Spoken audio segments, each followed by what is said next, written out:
와서 살아하는 제목을 가지고 하나님 말씀을 나누기를 원합니다. 미국의 유명한 교수이자 사회학자이고 또한 목사님이신 토니 캠블러라고 하는 목사님 교수가 있었어요. 이번이 하와이로 어느 날 이제 휴가를 가게 됐습니다. 가서 보니까 시간도 좀 차이가 나고 그래서 새벽 2시가 되어 출출하고 그래서 식당을 찾아 나섰답니다. 마침 이제 문이 열린 식당을 찾아가지고 들어갔더니 참 지저분하고 전혀 분위기에 안 맞는 식당이어서 그렇지만은 커피를 시키고 간단한 음식을 시키고 이제 식사를 하면서 커피를 마시면서 있는 중에 한 무리에 조금 행동이 난잡한 한 잔을 걸친 7, 8명의 아주 중년 여인들이 들어오는 것을 봤습니다. 한참 앞좌질 걸 떠들고 그런 그 여인들 중에 한 분이 야 내일 내 생일이다 이렇게 말했어요. 그랬더니 이구동성으로 동료들이 그러는 거예요. 네 생일이면 어떻는데 우리가 케이크를 사고 생일을 축하하고 너에게 그렇게 해야 되느냐 그랬어요. 그랬더니 생일을 맞이한 여인이 울면서 얘기합니다. 내가 너희들에게 생일이 내일 내 생일이라고도 말할 수 없느냐. 내가 올해 39이 됐다 이렇게 말하더랍니다. 그것 때문에 왁자지껄 싸움이 붙고 소동이 일어난 것을 보게 됩니다. 토니 캠블러 목사님이 그 광경을 보면서 생각에 잠겼습니다. 도대체 이게 무슨 일인가? 39살쯤 되는 이분들이 술을 걸쳤지만은 생일 축하한다는 말 한마디 할 수 없는가? 꼭 케이크를 차리고 축하하고 그런 것만이 생일 축하인가? 생일 축하하는 게 간단한 말 한마디가 분위기도 좋아지고 다 그런데 왜 이렇게 이들의 마음이 다쳤는가 하는 것을 느끼게 됐습니다. 생일 축하합니다 하는 이 말 한마디도 정말 시원하게 마음을 털어놓고 함께 축하하고 함께 할 수 없던 것이 그 토니 목사님이 그들을 보면서 인간의 그 다쳐진 마음을 다시 한 번 더 사회학자가 하나님 말씀 속에서 찾아보게 되었다 하는 예화였습니다. 여러분, 하나님은 얼마나 우리를 정확하게 진단하는지를 모릅니다. 인간은 누구든지 부족함 속에 살아가게 됩니다. 다 채우지 못한 것 때문에 헐떡거리고 체험을 받으려고 살아가는 것이 인간입니다. 나이가 들고 우리 인생의 말년이 되면 누구든지 찾아오는 것이 병이죠. 치료받으려고 건강하려고 하지만 우리 힘으로 안 되는 것이 인간입니다. 하나님 너무나 우리를 정확하게 진단하는 말씀이 오늘 1절의 말씀입니다. 인간 실존을 말하고 있습니다. 오라 목마른 자들아. 하나님이 우리를 오라 목마른 자들이라고 말하고 있습니다. 원문을 보면 오라는 단어가 감탄사로 나와 있습니다. 아주 거기에 비애를 느끼는 마음입니다. 목마른 인생으로 살아가는 그 인생을 향하여 정말 그 마음이 쏟아지는 그 아픔을 이렇게 지금 표현하는 그런 말씀입니다. 인간은 누구든지 이 땅에 태어날 때부터 죄인으로 태어나지요. 그때부터 인간은 하나님께 그 관계 속에서 온전한 체험을 받지 못하고 살아갑니다. 그 죄가 방해하고 그러게 됩니다. 목마른 자들아, 헐떡거리고 결국 사모하고 그 체험을 받고자 힘쓰고 애쓰는 그런 사람들로 살아가는 것이 인생입니다. 이마에 땀이 흘러야 살아갈 수밖에 없는 것이 인생입니다.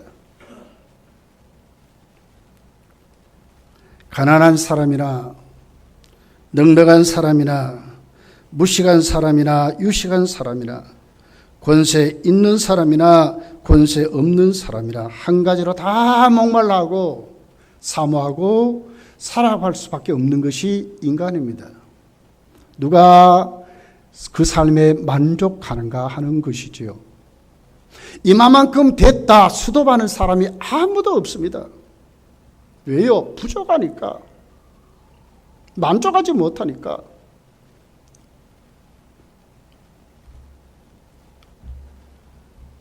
근데 문제가 있어요. 그 부족함에 그렇게 해도 온전히 체험을 받지 못함에도 불구하고 인간은 그것 때문에 살아갑니다. 만족하지 못하는데도 그 만족을 향해서 살아가는 것이 인생이라는 거예요.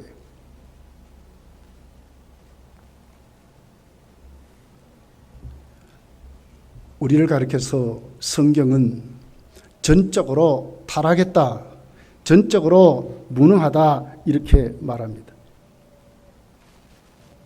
열심히 노력해서 그래도 어느 수준으로 내가 체험을 받습니다. 열심히 공부해서 그래도 어느 수준으로 내 지식이 채워졌습니다. 열심히 노력해서 내가 살아가는 인생의 유익이 어느 정도 채워졌다 했는데 뭐 때문에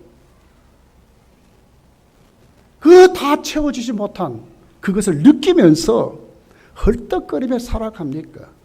죽을 때까지 그러고 살아갑니다. 이 전적인 무능이란 말입니다. 아무리 해도 인간은 인간 스스로 전능하지 않다는 거예요. 해결이 안 된다는 거예요. 그런데 왜 만족하지 못합니까? 만족해야 되는데 왜 만족하지 못합니까, 여러분? 우리가 타락하기 때문에 그렇습니다. 내 스스로 그것을 안고 살아가면서 이 정도 되면 정말 만족하고 감사하고 주를 위해서 살아가는데도 불구하고 오늘 수많은 사람들이 자기 인생에 만족하지 못해서 점점 더 그렇게 추구하고 살아가는 것 같습니다. 2절을 이렇게 기록을 합니다. 너희가 어찌하여 양식하는 것을 위하여 은을 달아주며 배부르게 하지 못할 것을 위하여 수고하느냐. 그렇습니다. 어찌하여 양식이 되지 못하는데 불구하고 거기에 은을 달아주고 그러고 산다는 거예요. 배부르지 못할 것을 위해서 그렇게 수고하고 사느냐 그 말이에요. 오늘에 만족하고 오늘 살계신 하나님 앞에 감사하며 살면 되겠는데 왜 그러고 있느냐 그 말이지요. 이것이 인생이라는 거예요. 독일의 유명한 문학가이자 철학자였던 괴테가 죽으면서 마지막 남긴 말이 이렇습니다. 나의 전생애 중에 내가 진정으로 즐거웠던 날은 하루도 없었다고 그랬습니다. 누구보다도 앞서간 사람이지요. 인생을 안다고 하는 사람입니다. 시를 짓고 소설을 쓰고 많은 사람의 의식을 깨우쳤던 사람입니다. 그런데도 자기 일생에 하루도 기쁘고 만족한 날이 없었다고 말하는 겁니다. 이게 인생입니다. 나폴레옹이 센테리에나 섬에 마지막 유배를 가서 남긴 말이죠. 눈물 흘리며 그랬습니다. 칼과 권수에 세웠던 나의 제국이 이제 어디 갔느냐 그랬습니다. 칼과 능력과 권세로 세운 그 정복한 것이 어디 갔느냐? 인간의 허물을 그렇게 말하고 죽었습니다. 서두에 말씀드렸던 토니 캠블러 목사님이 95세 이상 된 어르신들에게 설문조사를 했습니다. 다시 한 번 더 살게 한다면 어떻게 살겠습니까? 1순위가 뭔지 압니까? 반성하며 살겠다는 것이었습니다. 이게 1순위입니다. 왜 반성합니까? 그래도 나름대로 성공했다고 하는 95세 이상 그 어르신들, 나름대로 뭔가 가졌다고 하는 그 사람들, 나름대로 앞서간다고 하는 그 사람들, 인생 말년에 죽음을 앞에 놓고 하는 그들에게 질문했더니 다시 새롭게 한 번 더 인생을 살게 한다면 그 1순위가 반성하며 살겠대요. 내가 더 많은 것을 가지고 한번 살아보겠습니다. 더 많이 공부하겠습니다. 이런 대답이 아니었어요. 반성하며 살겠습니다 하는 것이 1순위였습니다. 인간이 그런 것입니다. 양식하는 것에 정말 내 생명이 되지 않은 것에 우리는 충실히 투자하며 사는 것이 인생입니다.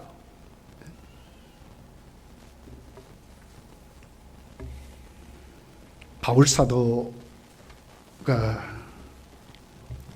이렇게 자기의 말년을 이렇게 고백을 합니다. 내가 달려갈 길을 다 마쳤다. 그리고 믿음을 지켰다. 선한 싸움을 싸웠다. 이후에는 하나님이 나에게 주시는 상이 있다. 면류관이 있다고 자신 있게 말했습니다. 무엇의 차이점입니까? 바울 사도는 다르지 않습니까? 마지막 사형장에 목이 잘려 죽어야 되는 그 같은 자기 일생을 앞에 놓고 바울 사도는 후회합니다. 반성하며 살겠습니다. 이 말이 아니잖아요. 하나님이 나에게 뭘 준다고요? 상을 주신다는 거예요. 사도 베드로도 그랬습니다. 그의 마지막이 무엇이었어요? 여러분 로마에서 여러분 수많은 성도들이 잡혀서 사자에게 뜯어먹히고 십자가에 매달려 죽을 때 베드로가 사도여 당신 오래 살아서 복음을 전해야 됩니다. 성도들의 권면을 듣고 나오다가 다시 로마를 향해 가시는 주님을 만나요. 그 베드로의 마지막 말이 무엇이었습니까? 코바디스 도미네 하는 말이었어요. 주님 어디로 가십니까?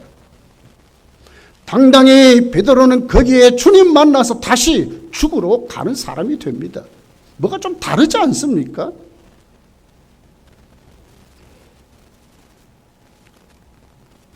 전도서 12장 13절에 솔로몬은 그 부귀영화를 누려본 그가 이렇게 마지막 고백을 합니다.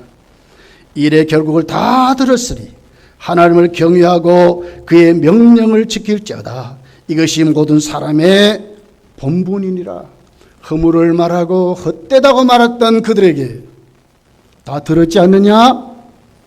그러니 진짜로 마지막 일생에 정말 후회하지 않고 반성하지 않는 사람은 하나님께 영광을 돌리는 삶의 목표가 뚜렷한 사람이라고 그렇게 말씀하고 있습니다.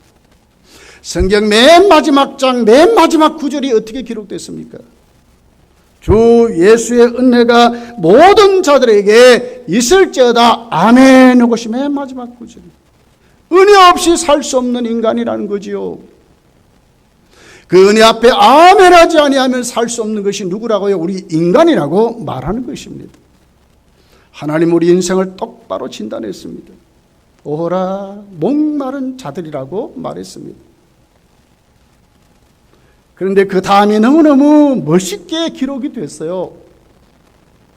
하나님은 처방전을 가지고 오호라 목마른 자들아, 전적으로 타락하고 무능한 정말로 체험을 받지 못한 그들이 체험을 받을 수 있고 치료받을 수 있고 회복되는 길이 있다고 오늘 1절이 자세하게 그렇게 기록합니다.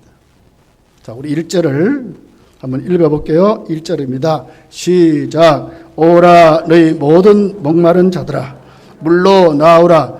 돈 없는 자도 오라. 너희는 와서 사 먹되 돈 없이 와서 포도주와 젖을 사라. 오라 목마른 자들아 오라는 하나님의 초청입니다. 하나님께 초청을 받은 우리들이 하나님께로 가서 사면 해결이 된다는 거예요. 오라 하시는 하나님 앞에 가서 사야, 그것이 내 것이 돼야 우리 인생이, 우리의 모든 문제가 해결받고 이 세상을 하나님의 자녀로 산다고 말씀하는 것입니다. 오늘 1절은 세 종류의 음료수가 기록되어 있습니다. 물, 포도주, 젖입니다. 물은, 포도주는 젖은 당시에 반드시 생존에 필요한 양식이고 음료였습니다. 물이 없으면 누구든지 목말라 죽을 것입니다. 포도주는 그들의 음료같이 마시면서 삶의 기쁨을 누리고 위로를 받고 행복을 느끼는 음료수였습니다. 물만 마시고 살 수 있습니까? 그 삶의 질이 있어야 되겠지요. 기쁨이 있고 위로가 있고 감사가 있어야 되겠지요. 참된 교제가 있어야 되겠지요. 젖은 뭡니까? 양식입니다. 삶의 에너지를 말하고 있습니다. 생존에 필요한 것 오라는 거예요. 헛되게 다른 데 가지 말고 하나님께 오라는 거예요. 그 초청에 응해서 하나님께 와서 살라는 거예요. 내 것 만들으라는 거예요. 어거스틴의 참회록의 첫 번째 첫 마디가 이렇게 기록됐습니다. 나는 하나님 안에서 안식을 얻을 때까지 다른 데서 안식을 얻을 수 없었다고 그랬습니다. 그 참회록의 고백입니다. 하나님 앞에 안식을 얻기까지 다른 곳에 어떤 것도 자기에게 안식을 주지 못했다고 그랬습니다. 향락도 그랬고 지식도 그랬고 삶의 모든 권력도 그가 누렸던 그 명예도 그에게는 참 안식이 되지 못했다고 말씀했습니다. 예레미야 2장 13절에 보면 이 물을 하나님으로 비유하는 것을 보게 됩니다. 내 백성이 두 가지 악을 행하였나니 곧 생수의 근원 대신 나를 버린 것과 생수의 근원이 누구라고요? 하나님이시래. 스스로 웅덩이를 판 것인데 그것은 그 물을 가두지 못할 터진 웅덩이들이라고 말했습니다. 생수의 근원, 우리 생명의 생존의 하나님이신데 그 하나님을 버리고 다른 곳에 가서 물을 얻으려고 헐떡거리며 웅덩이를 팔아서 모았는데 터진 웅덩이래요. 아무것도 담을 수 없는 그것을 이스라엘 백성들에게 너희의 두 가지 악이라고 그렇게 말했습니다. 지금도 수많은 사람들이 그러고 살아가는 것 같아요. 하나님께 오라고 하신 그 초청 앞에 와서 하나님 앞에 그 초청을 사면, 그걸 내 걸 만들면 우리도 이 땅에 체험받고 치료받고 회복되어 살아갈 터인데 하나님께는 오지 않고 자꾸 다른 곳에 가서 헐떡거리고 그게 터진 웅덩이인지도 모르고 그게 기웃기웃하고 살아간다는 것입니다. 예수님은 이렇게 말씀했어요. 요한복음 7장 38절의 말씀. 나를 믿는 자는 성경 이름같이 그 배에서 생수의 강이 흘러나려고 했습니다. 예수님을 영접한 그들에게는 그 배에서 생수의 강이 흘러 넘친다고 그랬습니다. 수가성 여인에게 말했습니다. 내가 주는 물은 영생하도록 솟아나는 샘물이 되겠다고 말했습니다. 다른 물입니다. 다른 것입니다. 오라 하시는 그 주님 앞에 바른 초청에 응해서 우리가 정말 그 초청을 내가 사면 다른 물을 주신다는 거예요. 목마른 자가 목마르지 않도록 영원히 솟아난 샘물을 우리에게 주겠다고 말씀하는 것입니다. 1절을 보니까 근데 오라 하시면서 어떻게 오라 합니까? 빈손 들고 오래요. 값없이 와서 살아요. 앞뒤가 안 맞는 말씀입니다.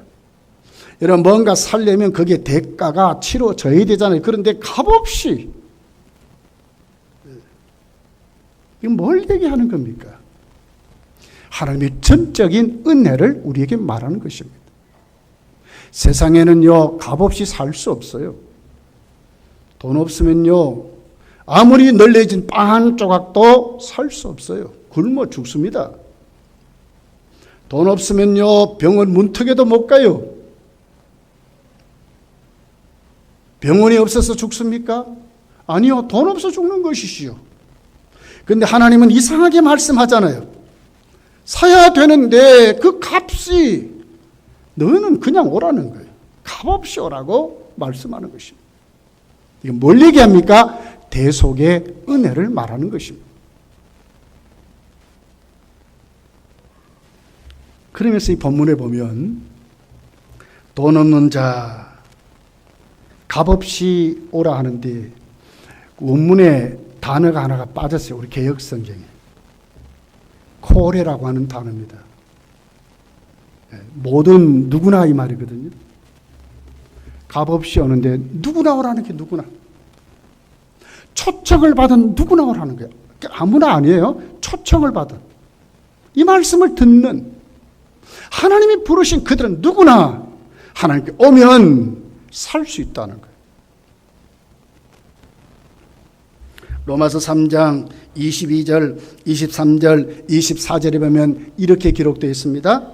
곧 예수 그리스도를 믿음으로 말미암아 모든 사람에게 미치는 하나님의 의인이 차별이 없느니라. 모든 사람이 죄를 범하였음에 하나님의 영광에 이르지 못하더니 그리스도 예수 안에 있는 성령으로 말미암아 하나님의 은혜로 값없이 의롭다 하심을 얻은 자 되었느니라. 의인은 없느니 하나도 없습니다. 모든 사람이 죄를 범하였음에 하나님의 영광에 이르지 못했지만 그러나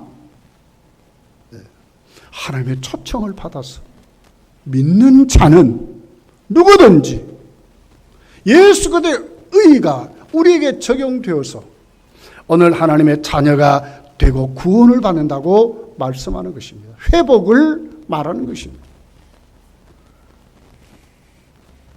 돈 없이 값없이 오랍니다. 십자가의 대속을 말합니다. 누가 대신 값을 쳐줬습니까? 하나님이 당신의 아들을 보내서 십자가에 죽여서 우리 대신 죄값을 치루어서 전적으로 타락하고 전적으로 무능한 우리를 회복시켜 주셨다고 말씀하는 것입니다. 하나님의 은혜입니다. 은혜 없이 살 수 없는 것이 우리들입니다. 성도는 오라 하신 그 하나님 앞에 오늘 또 우리가 가서 사야 될 수 있는 은혜가 우리에게만 있습니다. 성도에게만 있습니다. 예수님은 이렇게 말했지요. 수고하고 무거운 짐지다라 다 내게로 오라. 내가 너희를 편히 쉬게 하리라고 그랬어요. 거짓말 아닙니다. 진리입니다. 수고하고 무거운 짐을 졌기 때문에 그 짐 지고 낑낑대며 살지 말고 주께로 오라는 거예요. 예수께 나오라는 거예요. 그 짐을 예수께 내려놓으라는 거예요. 자, 6절, 7절을 한번 읽어볼게요. 6절, 7절입니다. 시작. 너희는 여호와를 만나는 때 찾으라. 가까이 계실 때 그를 부르라. 악인은 그의 길을, 불의한 자는 그의 생각을 버리고 여호와께로 돌아오라. 그리하면 그가 긍휼히 여기시리라. 우리 하나님께로 돌아오라. 그가 너그럽게 용서하시리라. 이건 뭘 얘기하죠? 하나님이 부르실 때 그 기회를 놓치지 말라는 거예요. 부를 그때.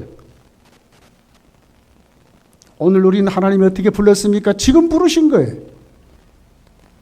여러분 나와서 오늘 하나님 앞에 서라고 하시는 헐떡거리는 것, 또 부족했던 것, 용서해 받아야 될 것들, 치료받아야 될 것들, 내가 오늘 또 안고 있는 수많은 문제들, 인생의 고난들 어떻게 하라고요? 지금 만날 만한 때에 하나님 부르실 바로 그때 그 기회를 놓치지 말고 살라고 말씀하는 것입니다. 사지 아니하면 망합니다. 8절 9절이죠. 같이 한번 읽어볼게요. 읽어봅니다. 시작.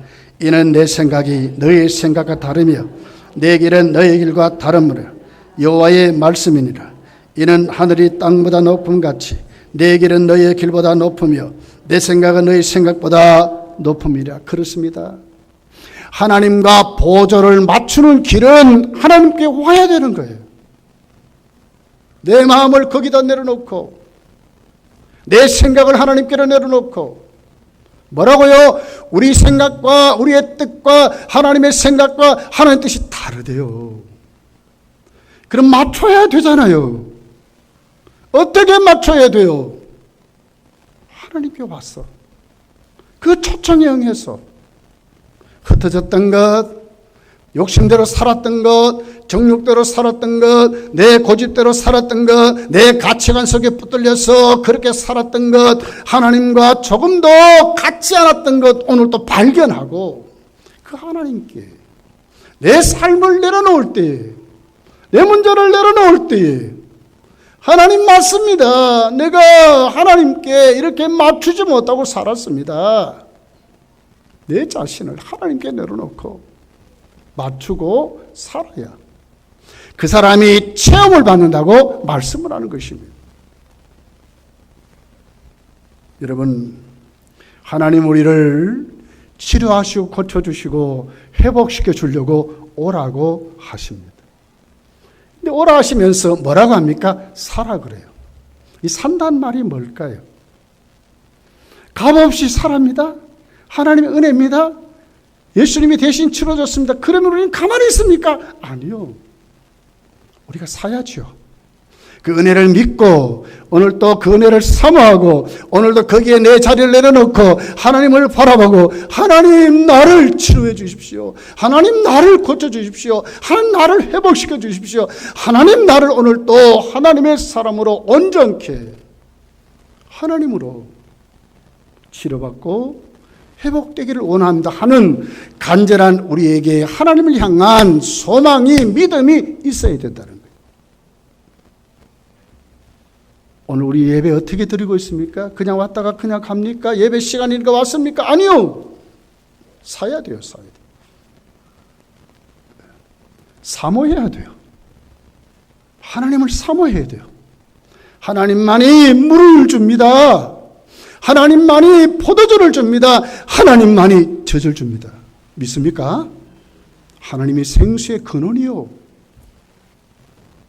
영원히 목마르지 않는 생수는 하나님만이 우리에게 줄 수 있어요.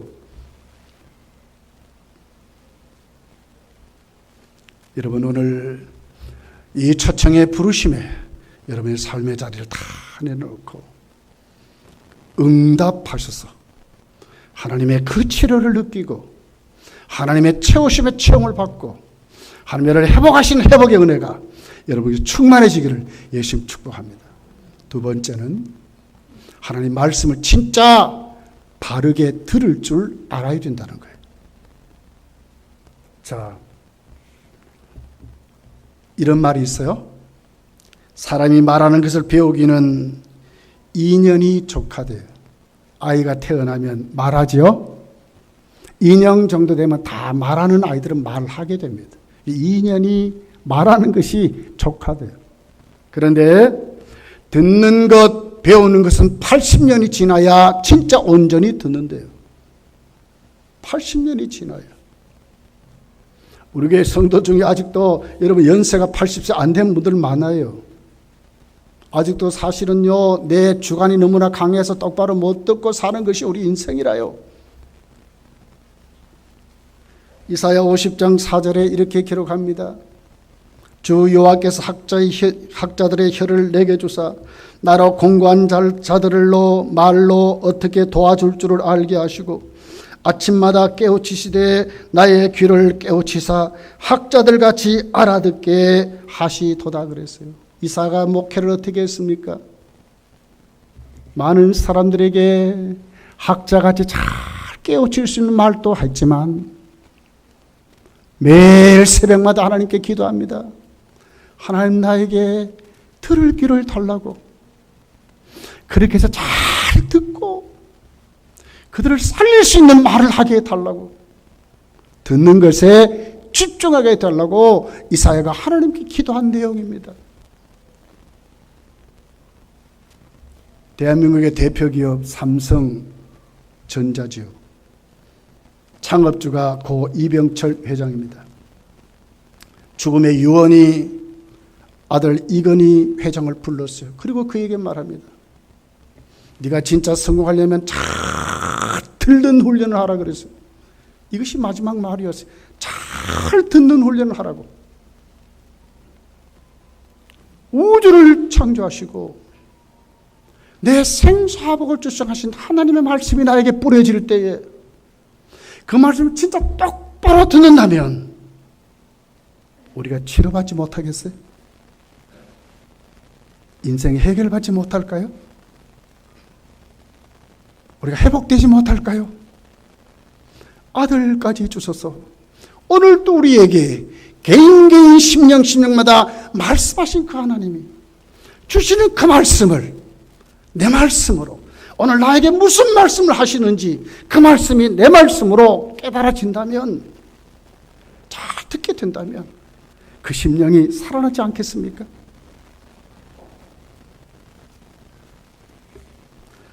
이 절 말씀에 그 하반절부터 이렇게 기록됐어요.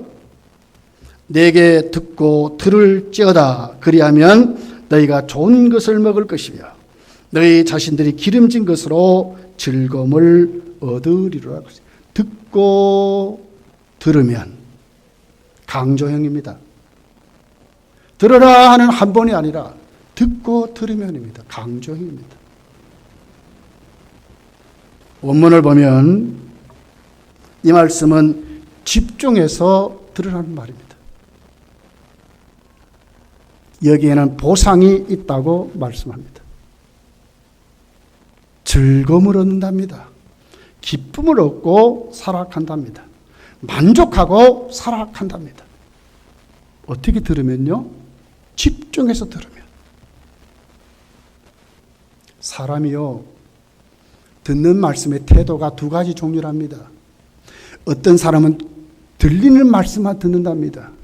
그러나 오늘 성경이 말하는 하나님의 말씀을 듣는 태도는 그렇게 하는 말이 아닙니다. 들리는 말씀만이 아니라 집중해서 들으려고 들어야 된다는 거예요. 하나님의 말씀을 사모하는 것입니다. 들으려고. 그 말씀을 내 것으로 만들려고. 하나님의 말씀을 들으려고 집중해서 듣는 것이 하나님의 말씀을 듣는 태도입니다. 이런 사람이 살아난다는 거예요. 하나님이 그를 치료한다는 거예요. 3절입니다. 한번 같이 읽어볼게요. 3절. 시작. 너희는 귀를 기울이고 내게로 나와 들으라. 그리하면 너희 영혼이 살리라. 내가 너희를 위하여 영원한 언약을 맺으리니 곧 다윗에게 허락한 확실한 은혜라. 여기 귀를 기울이고 그랬어요. 천막을 치다는 말이거든요. 천막을 치다. 다른 것 안 들으려고 천막을 치는 것입니다. 허리를 구부린다 그 말이에요. 그 말씀 앞에 내 허리를 구부려서 들으려고 하는 태도입니다. 귀를 연다는 말이거든요. 하나님 말씀을 들으려고 내 귀를 열었어. 한마디도 놓치지 않으려고 하는 것이 오늘 이 본문이 말하는 뜻입니다. 하나님 말씀 이렇게 듣는 것입니다. 들리니까 그냥 듣습니까? 아니요. 그렇게 듣는 것이 아니라 내 모든 길을 내놓고 그 말씀을 향해서 집중해서 어떻게든 들으려고 할 때 하나님이 그에게 말씀하지 아니할까요?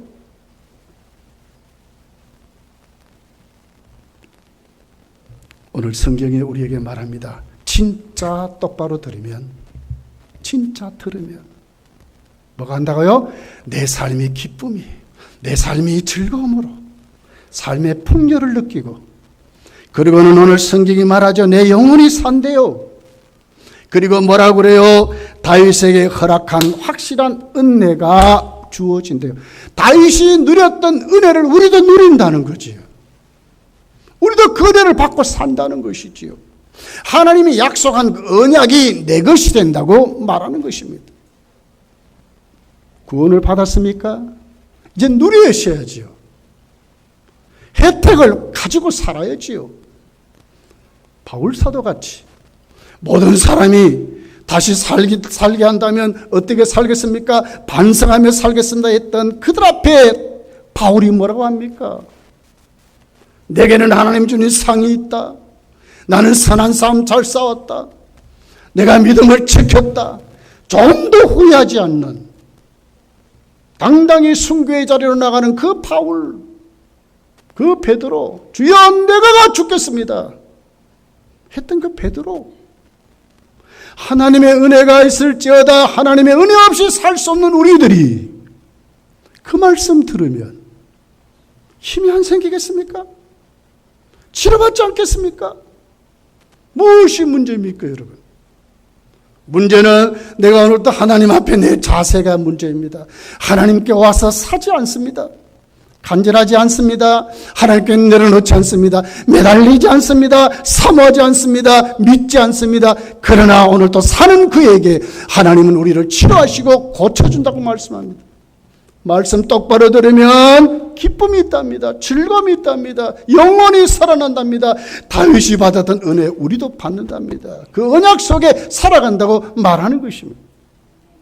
사랑하는 성도들이여, 오늘 이 예배 시간이 하나님 여러분을 부르는 시간입니다. 오늘 여러분은 이 시간 그냥 놓치지 마시고 여러분의 삶을 주께로 다 내려놓고 정말 살 수 있는 자들이 되어야 합니다. 말씀을 들었지 않습니까? 그 말씀을 확실히 믿고 들리는 말씀만이 아니라 말씀을 들으려고, 내가 만들려고 힘쓰고 애쓰는 그런 믿음의 사람으로 우리가 세워져야 될 줄 믿습니다. 몸이 아파서 질병으로 고생합니까? 이 시간 치료받기를 예수님 축복합니다.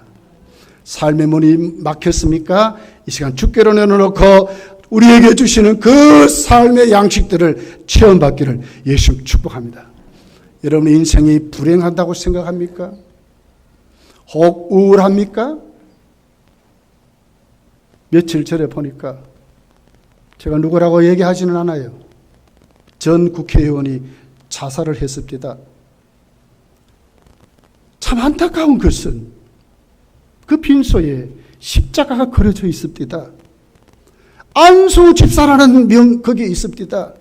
자살했습니다. 왜 자살했냐? 우울해서 자살했답니다. 우울증으로 자살했답니다. 맞는 얘기입니까? 맞지 않습니다. 성도는 하나님 만나 사면 무슨 우울이요? 예? 뭐가 부족합니까? 하나님이 내 하나님 되고 예수님이 내 주님 됐고 하나님의 것이 내 것 됐는데 사지 못하니까, 내 것 만들지 못하니까 오늘 그러고 살아가는 것입니다.